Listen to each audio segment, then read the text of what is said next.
Olá a todas e todos, tudo bem com vocês? Espero que sim. Bem-vindas e bem-vindos a mais uma videoaula de Teoria da Norma e do Ordenamento Jurídico. Para ser mais exato, nós estamos trabalhando o último módulo da nossa disciplina, que é o módulo da Teoria do Ordenamento. E hoje nós trabalharemos o tema das antinomias. Apesar desse termo, ser um termo pouco usual, um termo estranho para a grande maioria de vocês, eu prometo que é um tema muito simples e muito fácil de ser compreendido. Caso ainda assim não compreendam depois da minha exposição, vocês sabem que eu estou à disposição de vocês para tirar dúvidas, promover reflexões e etc. Mas antes de falar com vocês qual que é a definição de antinomia, eu só queria fazer uma contextualização para que fique compreensível para todas e todos vocês. O que eu queria trabalhar com vocês em relação a essa contextualização para que consigamos entender o que é antinomia? Um ponto que eu gostaria de abordar e que de alguma maneira vai servir para a gente como recapitulação do conteúdo, que é uma das características que eu apresentei para vocês como sendo características do ordenamento jurídico. Que característica é essa? É a dinamicidade. Então, percebam, o fenômeno, ordenamento jurídico, por mais que quando a gente trabalha, por exemplo, na videoaula, soe, de uma maneira muito estática, muito parada, ele é dinâmico. Inclusive, a videoaula anterior, nós aprofundamos nesse processo de dinamicidade quando a gente trabalhou, por exemplo, os conceitos de caducidade, trabalhamos os conceitos de revogação, e dentre tantos outros que a gente abordou. Então, quando a gente viu, por exemplo, que a todo momento uma norma jurídica está sendo criada ou está sendo revogada. Isso já mostra como que o ordenamento jurídico está em constante movimento, em constante transformação interna, de uma autotransformação constante. Pois bem, essa é uma ideia central para a gente poder começar aí a abordar o tema da videoaula de hoje, a questão da dinamicidade do ordenamento jurídico. Um outro ponto, e aqui eu já me aprofundo, dentro dessa ideia de dinamicidade, que refere-se ao tema da coesão, da coerência do ordenamento jurídico. O que eu quero dizer? Pensem o seguinte comigo. Hoje nós temos o legislativo que ele se articula em vários níveis. E aí vocês vão ver isso mais para frente em outras disciplinas. Então a gente tem o legislativo de um âmbito federal, o legislativo do âmbito estadual e nós temos um poder legislativo do âmbito municipal. Percebam que esses órgãos legislativos, seja independentemente da esfera, agregam consigo um número muito grande de pessoas, de espectros ideológicos diferentes, de visões de mundo diferentes. No mesmo sentido, a gente tem as legislaturas, que são os mandatos. Então, você tem aí alguns grupos que permanecem, mas outros cargos legislativos que estão sempre sendo ocupados por pessoas diferentes. Por que eu estou chamando a atenção disso? Porque isso acaba gerando para o ordenamento jurídico um desafio. O fato de nós termos instâncias legislativas, federal, estadual, municipal, por agregar nesse legislativo, independentemente da esfera, um grande número de pessoas, essa produção de leis que acontece em larga escala, leis sendo criadas a todo momento, revogadas a todo momento, percebam que isso gera um desafio, repito, de coerência do ordenamento.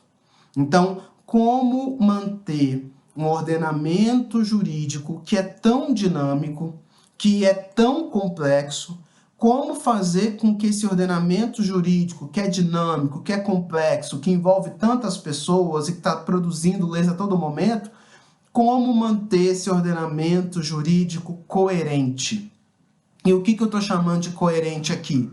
É, por exemplo, você não ter normas que tratam sobre o mesmo assunto e que abordam o tema de forma diferente. Então, um exemplo, que é um exemplo que, inclusive, o Alisson Leandro Mascaro ele coloca no livro dele. Então, digamos, eu tenho uma norma jurídica que diz, que determina que no Brasil não pode ninguém portar arma de fogo. E aí você tem uma norma jurídica que diz policiais podem portar arma de fogo. Percebam que o assunto é o mesmo, o porte de arma de fogo. Agora, uma norma diz que pode, que ninguém, quer dizer que o policial pode, a outra norma diz que não pode, ninguém da sociedade brasileira pode portar armas de fogo. Então, percebam que aí você pode ter, nesse caso é uma aparente, né, como a gente vai ver daqui a pouco, mas percebam que é muito comum você ter essas contradições. E aí, o tema da aula, e eu volto no conceito de antinomia, é exatamente esse. Então, nessas situações em que você tem uma incoerência dentro do ordenamento jurídico, como lidar com essa incoerência? Dizendo de uma outra maneira, quando você tem conflitos de normas, normas que tratam do mesmo assunto de uma maneira diferente, nesse caso, como lidar com essa situação? Como superar essa contradição? E aí eu volto no conceito de antinomia. Antinomia nada mais é do que um termo utilizado para se referir à contradição ou essa oposição que há entre normas jurídicas, gerando uma incoerência do sistema.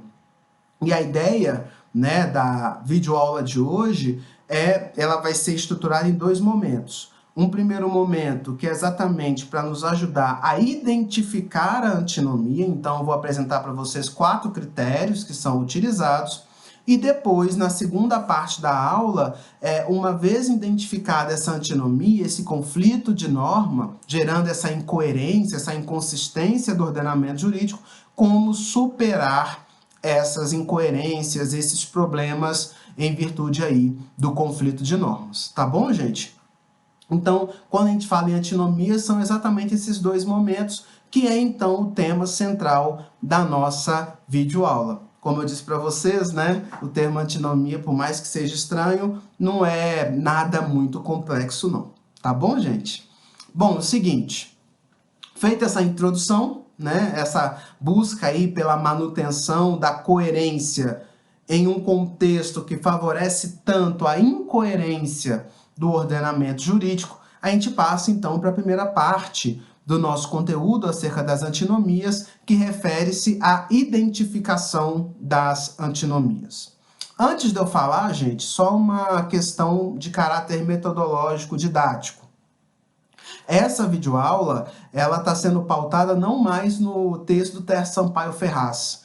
Vocês vão perceber que tanto no Tércio Sampaio como no Alisson Leandro Mascaro, eles têm uma abordagem das antinomias.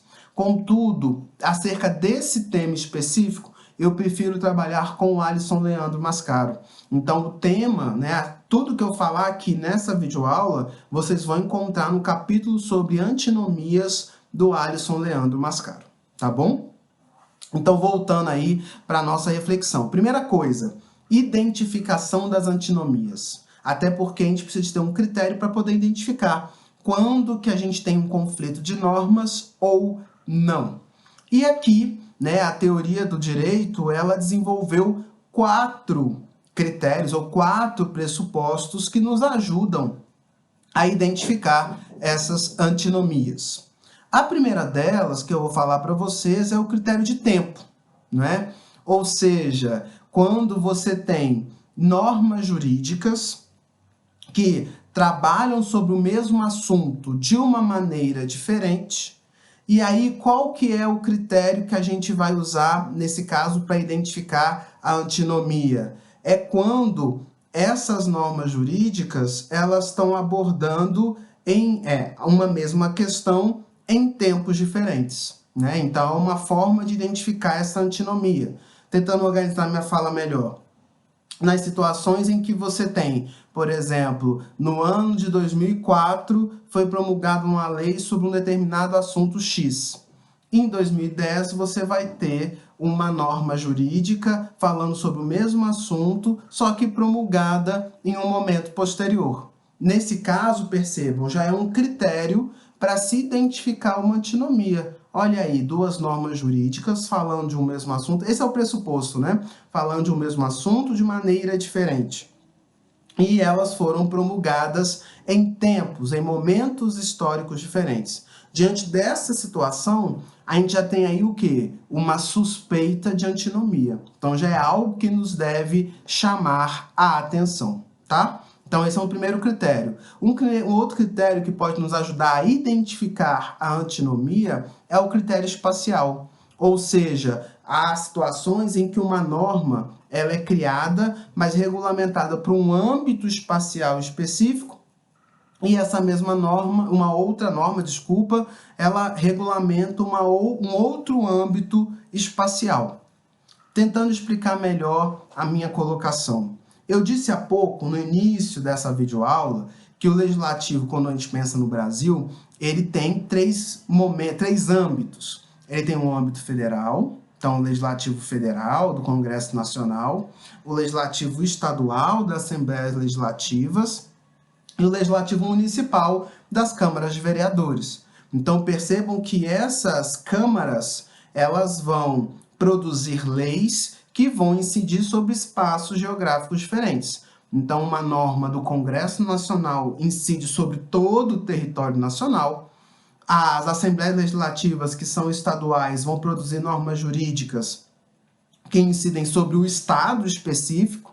E as câmaras municipais vão produzir normas jurídicas que incidem sobre o município específico. Agora, pode acontecer o quê? De uma norma jurídica que a Câmara dos Vereadores de um município de Belo Horizonte legislou sobre um tema de uma maneira A, e o Congresso Nacional, de âmbito federal, legislou sobre o mesmo assunto de forma B. Nesse caso, nós temos também aí um elemento, um sintoma de que estamos diante de uma situação de antinomia, né? Porque é o mesmo assunto que incide sobre espaços geográficos diferentes, mas é o mesmo assunto tratado de maneira diferenciada também. Então, nesse caso, a gente tem um segundo critério para identificar antinomias, que é o critério espacial. A gente tem em relação a pessoas, né? Então, a gente tem situações em que a antinomia, né, dentro daquela ideia de generalidade, não sei se vocês se recordam, na norma geral abstrata, norma especial, norma excepcional. Nós discutimos isso quando a gente fala dos tipos de norma jurídica.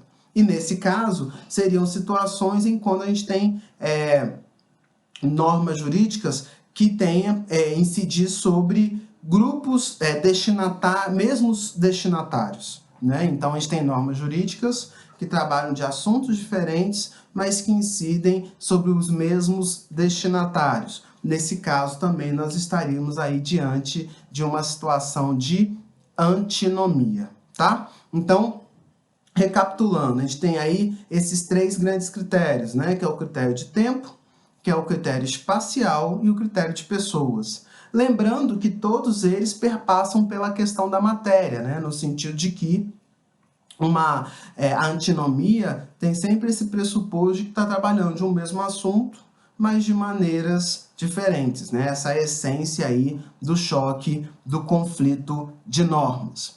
Detalhe, né? Esses critérios são critérios que nos ajudam a identificar situações de antinomia. Tempo, espaço e pessoas. Lembrando que a questão matéria, assunto, perpassa todos os outros três, tá bom? E antes da gente avançar para a segunda parte, primeiro ponto que eu queria te fazer de observação nesse primeiro aspecto aí da identificação de antinomias. Um primeiro ponto que eu queria trabalhar com vocês refere-se ao fato de que a antinomia ela pode ser total ou parcial. O que eu quero dizer com isso? Que a gente tem uma situação de normas que estão atingindo aí os mesmos destinatários, por exemplo. E aí, uma norma, né, ela fala sobre um assunto na completude, e a outra norma se opõe à norma anterior, ou à primeira norma, somente em parte do texto. Então, você não tem antinomia, por exemplo, no texto da lei por completo, mas você só tem um conflito de norma em relação a um artigo dessa lei ou a uma passagem dessa lei. Nesse caso, nós estamos falando de uma antinomia parcial. Agora, se leis, elas têm os confrontos em todos os seus artigos, em todo o seu corpo normativo, aí nesse caso nós estamos diante de uma antinomia total. Então perceba, uma antinomia ela pode ser de parte do texto da norma jurídica ou do texto como um todo da norma jurídica. E aí eu me refiro à antinomia total ou parcial.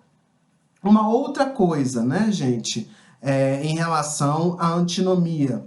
Percebam que se você tem duas ou mais normas jurídicas que legislam sobre o mesmo assunto, mas que legislam no mesmo sentido, nós não temos uma antinomia. Então, por exemplo, eu falei sobre o critério tempo, né? Então, a gente tem duas normas que legislam sobre o mesmo assunto, mas que foram editadas em momentos históricos diferentes. Se, nesse caso, a gente tem uma norma que proíbe e uma norma que permite um determinado tema, então, por exemplo, a questão de dirigir um carro alcoolizado. Então, você tem uma norma que permite, uma norma que proíbe. Nesse caso, nós temos uma antinomia? Temos uma antinomia. Agora, se foi criada uma norma, digamos, em 1990, que proíbe, e a gente tem uma norma produzida em 2020 que proíbe também. Nesse caso, as duas normas estão proibindo, nesse caso não tem antinomia, tá? Por mais que a gente tenha uma duplicidade de norma jurídica no ordenamento, e isso se dá pelas características que eu disse no início da videoaula, mas o fato de ambas estarem no mesmo sentido, ou ambas proíbem, ou ambas autorizam, nesse caso nós não temos uma antinomia. Então, por mais que o tema seja simples de ser abordado, percebam que na prática é importante ter uma leitura muito atenta do texto normativo para saber se está diante de uma antinomia ou não. Então, é tentar perceber, né, se essa norma é uma norma de obrigação, se é uma norma jurídica de proibição, se é uma norma jurídica de permissão. Isso vai ser um indicativo para perceber se nós estamos diante de uma antinomia ou não. Tá bom, gente? E um terceiro ponto que eu queria abordar com vocês também, que eu imagino que possa ser a dúvida de vocês caso, né, ao terminarem de ver essa videoaula, ou ainda quando estiverem lendo o texto. Qual que é a dúvida? Vocês podem se perguntar, mas professor, nesse caso não poderia simplesmente ser uma questão de revogação? Né? Então, será que a gente não poderia substituir toda essa discussão de antinomia por uma revogação da norma jurídica? Até poderia, mas qual que é o problema? Por que a antinomia não pode ser confundida com revogação ou facilmente substituída pela revogação? Porque a revogação, gente, e vocês vão ver isso mais para frente quando vocês estudarem direito constitucional, a revogação não é um processo simples, né? É um processo que envolve muita gente, envolve todo um legislativo, toda uma mobilização, não é algo simples, vou ali e vou revogar. Não, tem que ter votação, tem que ter mobilização, né, dos vários segmentos do legislativo, dos vários partidos. E detalhe, né, a revogação ela não pode ser feita por qualquer pessoa. Tem que ser por um membro legislativo ou, em algumas circunstâncias, pelo STF. Caso contrário, você não pode revogar uma lei. E aí, por que o critério de antinomia é importante? Porque, digamos, você é um advogado, né? E aí vocês estão passando por uma situação defendendo um cliente e a situação ao qual o cliente está envolvido é uma situação que no âmbito normativo tem um conflito de norma. Então percebam que isso, essa discussão, né, tanto a identificação como os critérios de resolução da antinomia, percebam que eles são importantes até mesmo para construir uma argumentação, para perceber, olha, não tem a revogação, porque a revogação eu não posso promover sozinho, teria que ter toda uma mobilização do legislativo e etc, etc. Então, nesse caso, como que eu resolvo essa situação prática do meu cliente que não pode esperar o legislativo se mobilizar para revogar uma lei? Aí percebam a importância da discussão acerca das antinomias, porque aí você vai apresentar para o juiz e falar assim, olha, juiz, aqui a gente está diante de uma situação de antinomia, né? A gente tem que utilizar determinado critério para superar essa antinomia e, por isso, nesse caso, essa é a norma jurídica que deve ser aplicada nesse caso concreto. Tá bom, gente? Então, percebam a importância, por aí, da via das antinomias. Concordo com quem acha que o ideal é a revogação, exatamente para não ter o conflito e manter a coerência do ordenamento jurídico. Mas não é, como eu disse, tão fácil assim conseguir essa revogação, né? Então, acaba que as antinomias elas são muito utilizadas na realidade fática, ok? Então, só recapitular essa parte final. Então, a gente falou dos 3 critérios, do tempo, espaço, de pessoas. Lembrando que essa questão, né, de ter o mesmo assunto, a mesma matéria, é o ponto de partida para se pensar a antinomia. Então, se você tem normas jurídicas falando de assuntos diferentes, não tem antinomia, né? Tem que ser falar de um mesmo assunto, mas de uma linha ou uma perspectiva diferente. E aí, dentro dessa ideia, a antinomia ela pode ser total ou parcial, como eu disse para vocês. E se você tem 2 ou mais normas jurídicas que ambas vão para o mesmo sentido, ou ambas proíbem, ou ambas permitem, ou ambas obrigam, nesse caso você não tem conflito de perspectivas, conflito de visões, né? De abordagens do mesmo tema. Como não tem um conflito, logo não tem antinomia, ok? E lembrar também que a antinomia não deve ser comparada com revogação. E aí essa discussão que eu acabei de traçar com vocês. Pois bem, professor, identifiquei a antinomia. Percebi ali que existe um conflito de normas. Qual que é o caminho para solucionar essa antinomia, esse conflito de normas? A teoria do ordenamento, ela estipulou 3 grandes critérios para serem utilizados e então solucionar a antinomia e então ainda manter a integridade do ordenamento jurídico. Quais são esses critérios? Eu passo para vocês agora. O primeiro deles, percebam que aqui não existe uma ordem de utilização, tá? A gente, dependendo do contexto, vocês vão perceber que ora aplica um, ora aplica outro, tá? Então a gente não tem um critério aqui cumulativo nem de preferência. Eu vou falar isso um pouquinho mais para frente. Mas um primeiro critério que foi aí criado pela teoria do ordenamento para superar as antinomias é o que nós chamamos de critério cronológico. O que é isso? Então, voltando no que eu disse há pouco para vocês, nós temos 2 normas jurídicas que legislam em perspectivas diferentes um mesmo assunto. Só que uma foi produzida no momento histórico X e a segunda foi produzida no momento histórico posterior. O que o critério de cronologia diz para a gente? Que nesse caso de antinomia, em que você tem o critério tempo que foi identificado, nesse caso, qual que é a norma que deve ser aplicada? É a norma mais nova, tá? Então, se você tem 2 normas jurídicas sobre o mesmo assunto, a norma jurídica que deve ser aplicada é a norma jurídica que foi produzida posteriormente. A última norma jurídica acerca do assunto a ser produzida é ela que deve ser aplicada. Esse é o primeiro critério simples, que é o que nós chamamos de critério cronológico. O segundo ponto, né? O segundo critério, que é o critério da hierarquia. E aqui, antes de falar da hierarquia, eu gostaria de retomar uma característica do ordenamento jurídico que eu disse para vocês. Quando eu disse, logo no início, quando eu introduzi o tema da teoria do ordenamento jurídico, o que eu defendi com vocês? Eu defendi que o ordenamento jurídico ele não deve ser visto de uma maneira horizontal, mas ele deve ser visto de uma maneira verticalizada, numa lógica piramidal. Então, pensando nessa lógica de hierarquia, o que a gente vai ter, então, como critério de antinomia?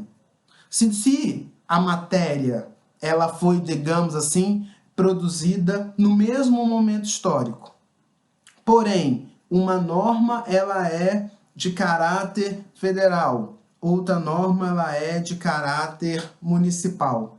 Qual que é a norma, então, que deve ser aplicada? Deve ser aplicada, portanto, percebam aí, a norma do extrato, digamos assim, dentro da hierarquia de normas, a norma que está em nível superior. Então, se a gente tem, por exemplo, um dispositivo que está na Constituição e o outro de uma lei municipal, percebo, portanto, qual que é a norma que vai ser aplicada? É a norma da Constituição, por quê? Porque ela é hierarquicamente superior. Então, a norma superior, ela sempre prevalece, a norma hierarquicamente superior, ela sempre vai prevalecer sobre a norma hierarquicamente inferior, ok? Esse é o segundo critério. E a gente pode pensar, por exemplo, quando fala do critério do espaço, né? Então, se tem um âmbito maior e do âmbito menor, então a gente vai aplicar aqui o segundo critério, que é o critério da hierarquia, ok? E o terceiro critério, que foi estipulado pela teoria do ordenamento jurídico, é o critério da especialidade. Então, voltando, né, àquela tipologia das normas jurídicas que a gente já fez em aulas passadas. Quando eu falo em relação ao conteúdo, eu posso ter 3 níveis. Eu posso ter a norma geral abstrata, a norma especial e a norma extraordinária, que vão trabalhar. E qual que é a diferença aí? É a especialidade na abordagem do tema. Então, a norma geral abstrata, ela aborda de uma maneira mais genérica. A norma especial já tem um grau de especialização maior. E a norma extraordinária, ela tem um grau de especialização muito acentuado. Nesse caso, no critério de especialidade, né, pensando, né, que são normas que estão no mesmo patamar hierárquico, por exemplo, que foram produzidas no mesmo momento histórico, qual que é o critério? Dentre, se você tem numa situação concreta a possibilidade de aplicar várias normas, o critério da especialidade diz, vai ser aplicada a norma jurídica que tem um grau de especialidade maior. Então, entre uma norma geral abstrata, uma norma especial e uma norma extraordinária, qual que vai ser aplicada? A extraordinária. Entre uma norma geral abstrata e uma norma especial, qual que vai ser aplicada? A norma especial. Então, um exemplo disso, a gente tem o direito civil e tem o direito empresarial. O direito civil é a norma geral abstrata, o direito empresarial é a norma especial. Se a gente tem um conflito ali, uma situação, por exemplo, do âmbito comercial, de uma atividade comercial, que tem algo escrito no direito civil e algo parecido escrito no direito empresarial, qual que vai ser aplicado? O do direito empresarial pelo critério de especialidade, tá bom? Então, esses são os 3 critérios. A gente tem o critério da cronologia, vai ser aplicada a norma mais nova. O critério da hierarquia, a gente vai aplicar a norma que é hierarquicamente superior. E o critério da especialidade. Então, a norma que tem um grau de especialização na abordagem do tema maior vai ter preferência em relação às normas que são mais genéricas, mais abrangentes. Perfeito? Espero que sim. Bom, então são esses os 3 critérios para resolução de antinomias. Vocês podem se perguntar, mas professor, pode acontecer situações em que dentro do conflito de normas, 2 ou mais critérios eles são utilizáveis. Então, pode acontecer que numa situação, por exemplo, possa se aplicar tanto o critério da hierarquia quanto o critério da especialidade. Tanto o critério da hierarquia como o critério, enfim, da cronologia. Nesse caso em que, do conflito de normas, é possível aplicar 2 critérios de resolução dessas antinomias, qual que é a preferência? Existe uma ordem de hierarquia, de preferência nos critérios de adoção de antinomias? Tem. O Alisson Leandro Mascaro vai dizer que sim. E isso, né, esses critérios vão ser muito produzidos a partir da praxis, a partir da prática do direito. Então, na prática do direito, foram criando determinados hábitos, exatamente para solucionar essas situações. Então, o que ele vai dizer? Que numa situação em que é possível aplicar, ao mesmo tempo, o critério de cronologia e de hierarquia, qual que vai ser a norma, qual que vai ser a regra de resolução de antinomias que vai ser aplicada? Vai ser aplicada a regra da hierarquia. Repetindo, então, a primeira hipótese, se você tem uma combinação em que é aplicável o critério ao mesmo tempo da cronologia e da hierarquia, deve-se dar preferência ao critério da hierarquia. Segundo ponto, se você tem a possibilidade de aplicar numa mesma situação de conflito de normas o critério da cronologia e da especialidade, qual que é o critério que deve ser aplicado nessa situação? É o critério da especialidade, tá? Por quê? Porque você tem, digamos assim, uma especialização na abordagem do tema. Então, acaba que a especialização, tratar o tema de uma maneira mais específica, se torna mais importante do que usar como parâmetro o critério cronológico, né? Se você tem a mesma coisa da hierarquia, então a questão da hierarquia dentro do ordenamento jurídico, voltando ao primeiro critério, né, cronologia versus hierarquia, voltando nesse primeiro critério, percebam que essa questão da hierarquia do ordenamento jurídico ela é muito importante, né? Então, ela deve, a tendência dela é de prevalecer. Então, cronologia versus hierarquia, prevalecer hierarquia, repito, e quando a gente tem cronologia versus especialidade, deve-se prevalecer a especialidade. Terceiro ponto, né? Quando a gente tem aí a possibilidade de aplicar na mesma situação o critério tanto da hierarquia quanto da especialidade. Aqui, gente, o Alisson Leandro, no texto, vai dizer que os teóricos do direito, né, quem trabalha com o direito, diverge. Então, existe uma divergência. Quando a gente tem na situação que o critério da hierarquia e da especialidade podem ser utilizados ao mesmo tempo, que nesse caso, hierarquia versus especialidade, que existe uma divergência entre os agentes jurídicos.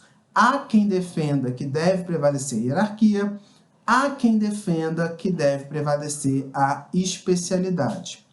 Eu, Gil Ricardo, eu acredito, devido à importância que tem a hierarquia dentro do ordenamento jurídico e por vivermos, né, numa sociedade, democracia de direito, por vivermos numa sociedade, né, num sistema jurídico que valoriza tanto a Constituição, por essas razões e algumas outras, que não cabe dizer aqui, eu acredito que o critério da hierarquia deve prevalecer em relação à especialidade.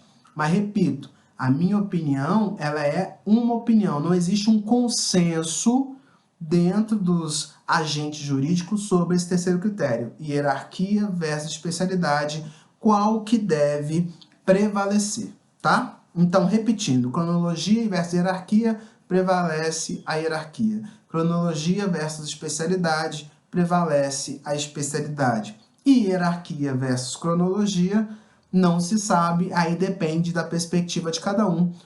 E na prática, sendo mais específico, vai depender muito da capacidade argumentativa de cada um para ver qual critério deve ser utilizado. Tá bom, gente? E só para fechar a nossa videoaula, né? Se a gente chega numa situação tal em que a gente tem normas exatamente iguais.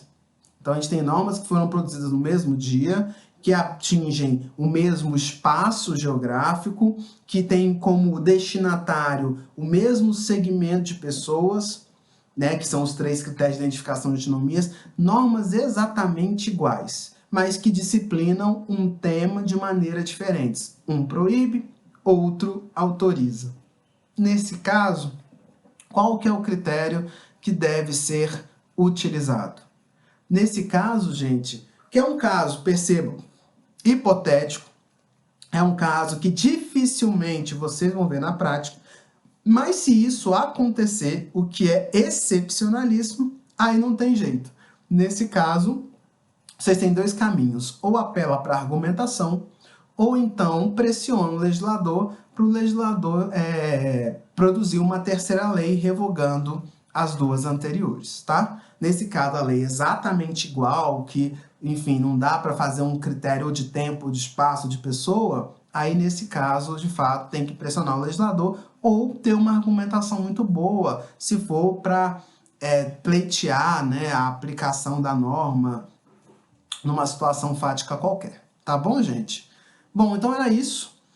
Percebam, né, que a questão das antinomias é exatamente para resolver esses conflitos de norma, né? Caso vocês tenham alguma dúvida, vocês já sabem onde podem me procurar, estou à disposição de vocês.